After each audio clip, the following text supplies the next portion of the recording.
Olá pessoal, eu sou Amanda Wad e você está ouvindo No Cinema, um podcast do Cine Pipoca Cult. Hoje trago para vocês um episódio da Caixa de Projeção, uma série especial sobre personagens. Aristóteles acreditava que elas estavam apenas em função do drama, mas a dramaturgia moderna vem aprofundando cada vez mais suas camadas, tornando-as quase pessoas reais. Por isso, vamos colocá-las no divã e analisá-las com a ajuda da psicóloga Ilana Marx. No episódio de hoje, vamos analisar a personagem Max, da trilogia Mad Max de George Miller. E só para avisar, teremos spoiler. Afinal, a ideia é entender a mente dessa personagem. Vamos lá, Ilana? Mad Max, né? Max ou Mad Max, que é esse personagem justiceiro ou enlouquecido. Ele mesmo. Bom, uma contextualização rápida para quem não conhece a obra do George Miller. Em um futuro recente, o policial Max enfrenta uma gangue de motoqueiros que acabará por matar sua esposa e filho. Aí depois, em um futuro pós-apocalíptico, esse homem vai vagar solitário, encontrar grupos que buscam sobreviver e controlar o pouco combustível que resta no mundo. Vale reforçar que não trataremos aqui do quarto filme, apenas da trilogia original, porque foi uma repaginação que muda muito o personagem do Max. Normalmente, a escolha de um nome de um personagem é pensada de acordo com seu significado. Max, ele vem do latim de maximum, que significa maior ou mais alto. É uma forma de construir essa personagem que parece se destacar no seu grupo. Há um peso psicológico também no nome de uma pessoa e seu significado? Eu acho que sim. Eu acho que, inclusive, quando a gente vai falar de Max, a gente está falando desse extremo, desse superior, desse máximo, né? Esse homem que é imorrível, praticamente. E eu acho interessante também porque é associado o nome Mad, que é significado de loucura. E eu fico pensando nesse Mad Max, né? Esse máximo louco, esse máximo limítrofe, que talvez leve a gente a pensar num sofrimento máximo também. E que acaba virando o nome dele, né? As pessoas não chamam mais de Max, é Mad Max, né? E de alguma maneira é o codinome também daquele ser que vai ao extremo, né? Naquela estrada. E assim, voltando um pouquinho nesse início, né? Do progresso, antes dele se jogar na estrada. Ainda que aparentemente ele seja bem casado e sofra, né? Quando a esposa e o filho morram, a sensação nesse primeiro filme todo é de que ele nunca está à vontade em casa, né? Ele está sempre em casa com pesadelo, incomodado. O habitat dele parece ser sempre essa estrada, essa ativa. Isso é um indício de que, no fundo, ele não era feliz? Eu tenho essa sensação, né? De que Max, na verdade, ele não aceita nem ele querer a casa, nem ele querer a violência da estrada. Ele fica numa tentativa de se vincular à família, e eu acho que ele, né, é bem sucedido até em um determinado momento do filme. E ele nos 3 filmes, inclusive, ele consegue se vincular às pessoas. Mas, ao mesmo tempo, existe uma dicotomia muito interessante, porque ele se vincula, mas ele também deseja. Tem um momento no primeiro filme que é muito interessante, que ele fala para o chefe dele, né? Ele fala assim, eu tô com medo, né? Eu gosto disso. E aí ele vai embora com a família nessa tentativa de se afastar de um possível desejo, talvez do desejo da adrenalina, da própria violência. E eu acho que ele fica nessa dicotomia, né? Entre o que é que eu quero? Eu sou feliz na família ou na estrada? Eu acho que ele não consegue definir direito onde jaz a felicidade dele. É isso, porque ainda que combata os motoqueiros, né, ele como policial, ele parece fascinado por aquele mundo da estrada, do perigo, da violência, né, como você falou.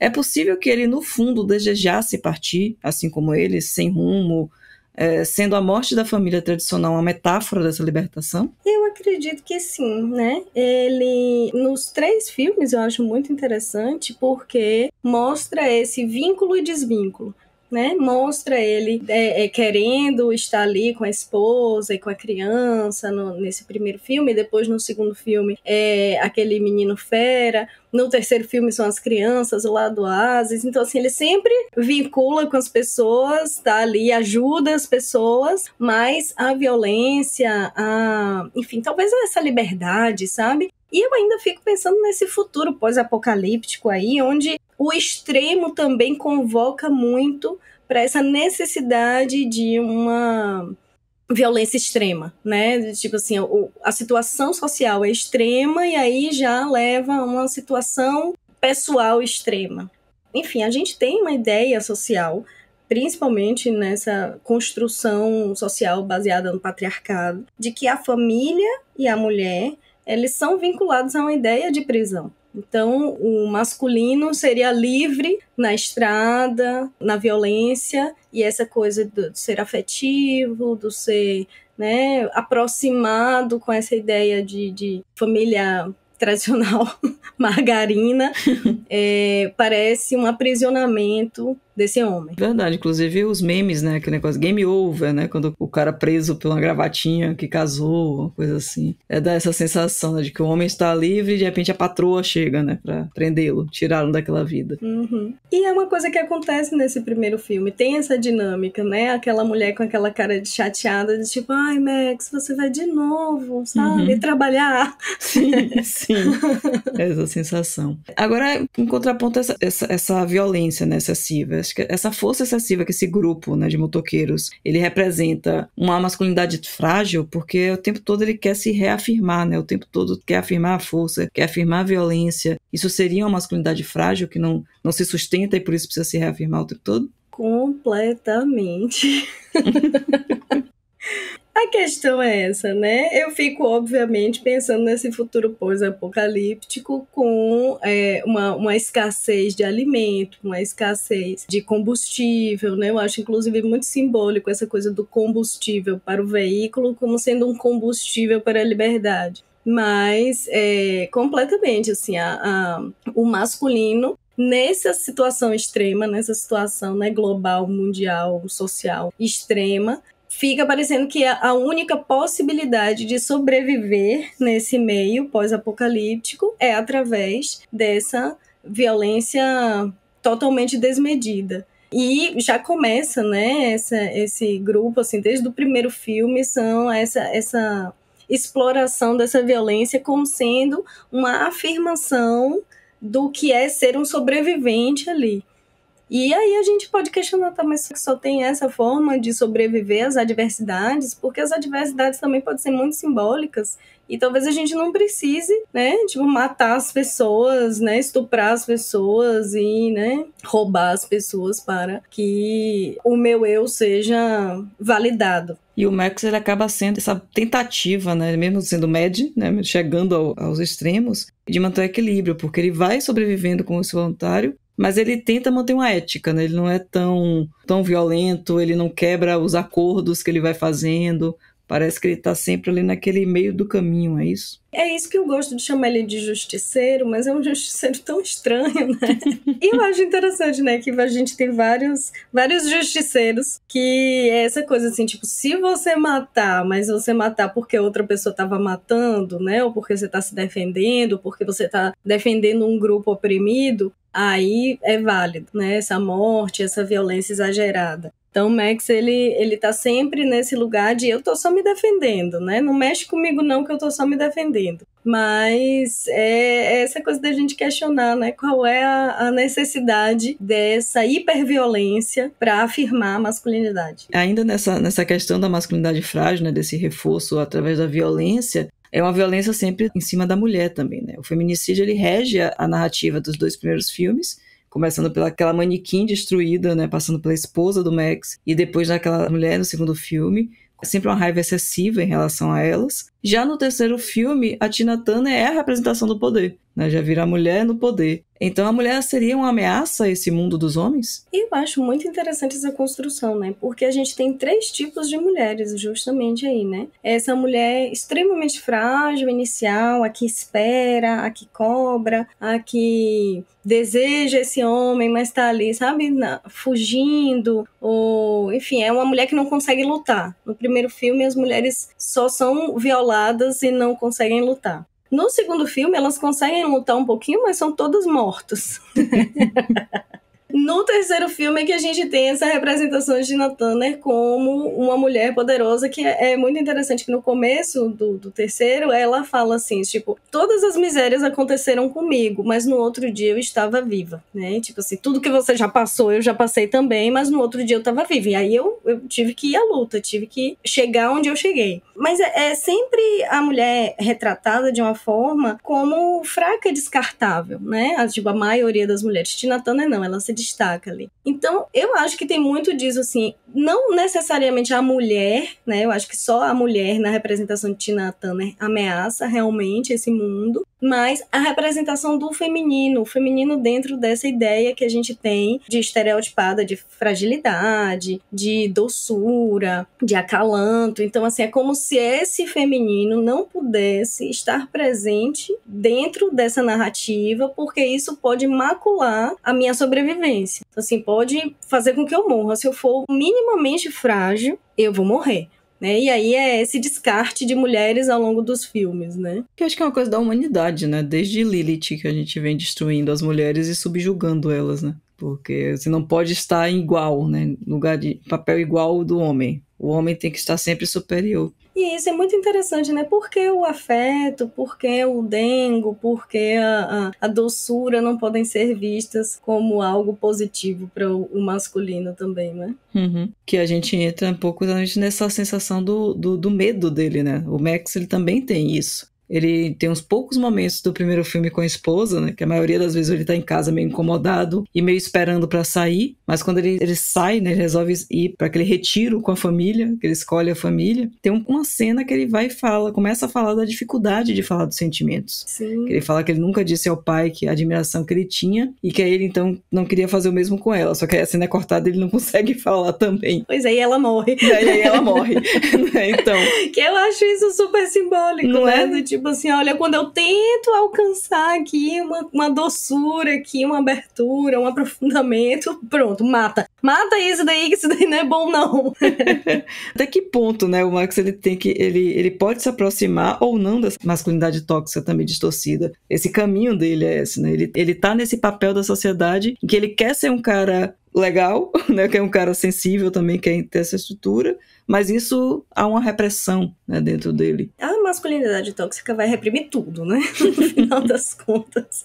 Qual é o objetivo da masculinidade tóxica? Reprimir tudo, né? Ele é um homem que ele vai ficar desvinculado do próprio desejo dele, né? Então, é essa coisa que eu estava falando no começo. Se ele não pode viver também o mundo afetivo, o mundo do contato com o sentimento mais aprofundado, então ele se torna esse outro homem que é só esse masculino vinculado a uma violência excessiva, né? Então ele precisa reagir violentamente a tudo. No segundo filme eu acho que isso fica muito interessante quando ele lida com o menininho, né? Que é o menino fera. Eu adoro chamar ele de menino fera. Que é, assim, essa vontade de se aproximar, mas sem conseguir. No terceiro filme também, as crianças. Ele vai e vincula, ele protege essas pessoas, né? Mas ele não consegue aprofundar e sempre se isola no final, né? Ele termina os 3 filmes, eu só me lembro de Conan, né?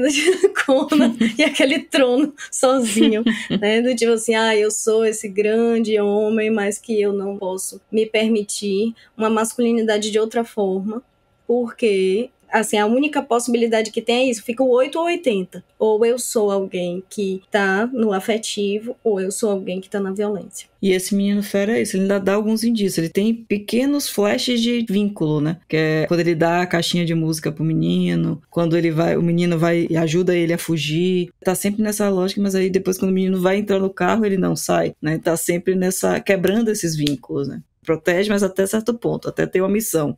Mas eu sou solitário, o eterno lobo solitário. Então isso de alguma maneira mostra que ele está sempre nessa luta, desde o princípio, entre o que eu quero ser, o que eu acho que eu devo ser. O que eu quero, o que eu desejo, que eu acho que ele tem 2 desejos que são, dentro daquele contexto que ele está vivendo, antagônicos.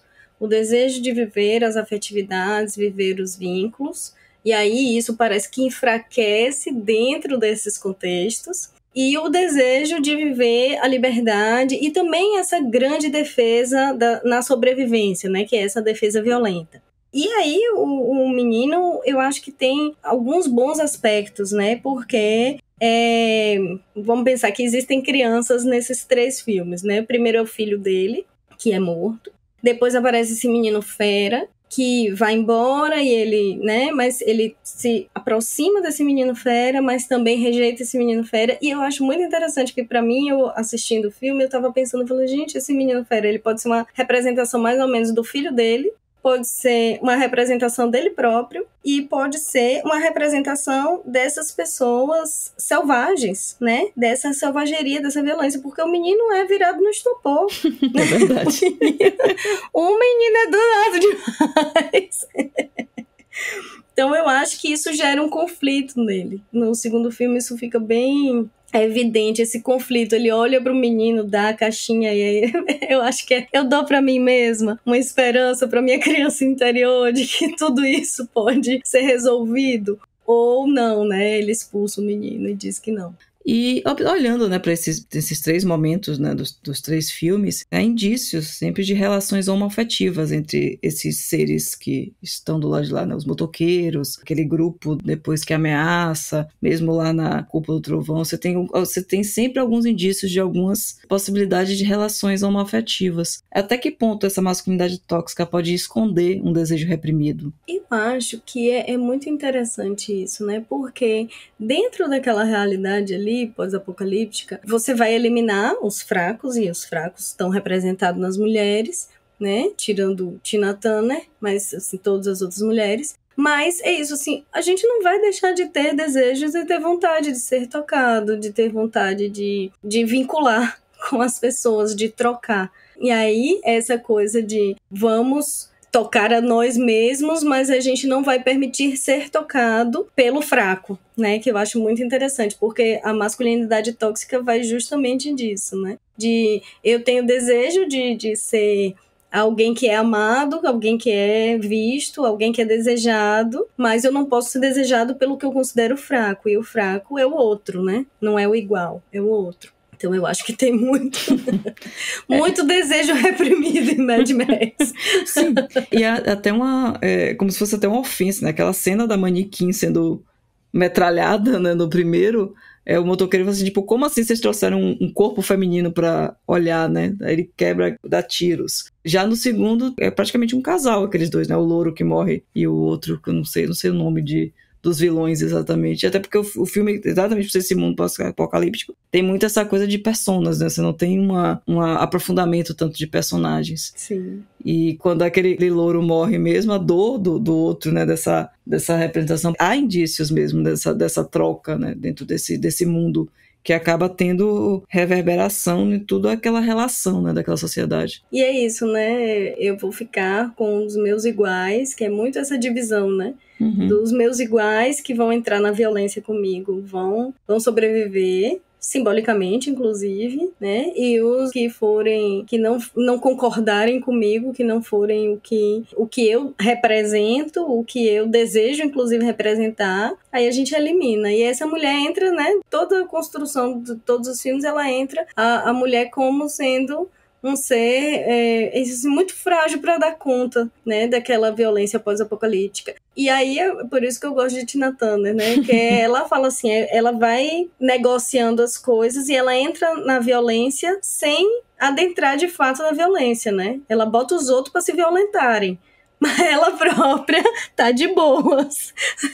E é uma troca que, assim, ela não se iguala ao masculino, né? Ela tem um vínculo de poder, ela rege aquele mundo que é violento, mas ela não é uma mulher masculinizada nesse sentido. Exatamente. Ela é uma mulher, inclusive, extremamente sensual, com um decotão, né? Com toda uma performance de corpo feminino bem firme, né? Assim, sobre o corpo feminino exposto, o corpo feminino que não vai ser tocado, né? Por ninguém, mas que tá ali representando esse auge dessa Amazona quase, né? Que eu acho muito interessante. Um pouco do resgate do poder feminino mesmo, de fato. E aí no final, que é muito interessante no terceiro filme, que é, enfim, Max vai, se sacrifica para as crianças conseguirem fugir, aí ela consegue alcançar Max, né, porque ele se joga lá contra os carros dos perseguidores, e ela tá nos perseguidores. Aí ela chega, eu já tava assim, tipo, ai meu Deus, vai matar Max agora, pobrezinho, coitado, né?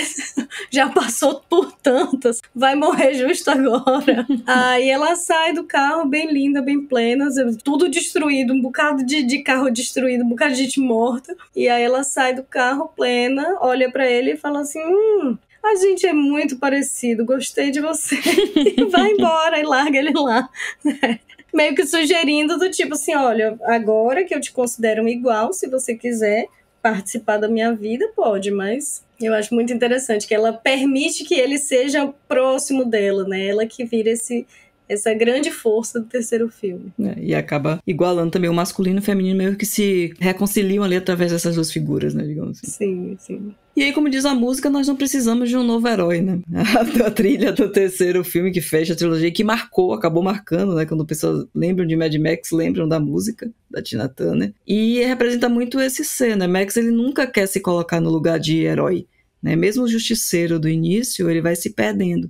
Ele não é herói, não é vilão, ele é um ser que vai vagando ao longo daquele mundo, e é possível definir, né, com tudo que foi nos dado nesses 3 filmes, é possível definir quem é Max? Eu acho que Max é o louco, né? O louco Max é o Mad Max. Ele é a opressão que ele sofre, ele é a vontade da liberdade, ele é a confusão entre essas duas coisas, ele é os desejos das duas coisas, né? Eu acho que a gente pode definir Max como sendo justamente fruto da escassez e da não permissão da fala do homem, né? Então, assim, fica esse homem confuso sem conseguir dizer, né, se ele quer a violência, ou se ele quer o afeto, ou se ele quer tudo.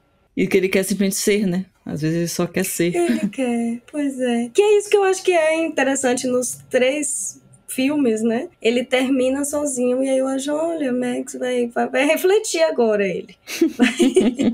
Vai pensar sobre isso, Max.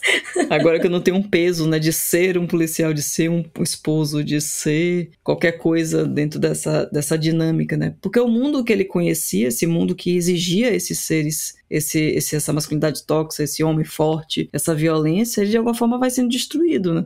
Com o tempo, o mundo vai deixando de ser aquilo que ele conhecia, e ele também vai se perdendo e se encontrando nesse mundo. E o negócio é esse, né? O mundo vai convocar ele para mais violência, né? Tanto é que a violência vai crescendo nos 3 filmes. Mas é mais violência. E talvez tenha justamente esse desejo de não participar dessa violência toda, mas ao mesmo tempo, se a violência me chamar, eu vou me defender, né? Aquela coisa, eu vou dar um boi para não entrar numa briga e uma boiada para não sair. Eu acho que Max é esse. Eu vou dar um boi para não entrar na briga e uma boiada para não sair. E eu acho incrível que essa construção, né, quanto mais a gente reflete sobre os 3 filmes, a gente percebe que o George Miller, ele não se contradiz quando ele vai fazer o quarto. Eu disse que a gente não ia falar do quarto aqui, não vamos aprofundar dele, mas só um flashzinho que eu queria deixar de reflexão, porque o quarto filme ele foi muito criticado por esses fãs, né, homens que disseram que o filme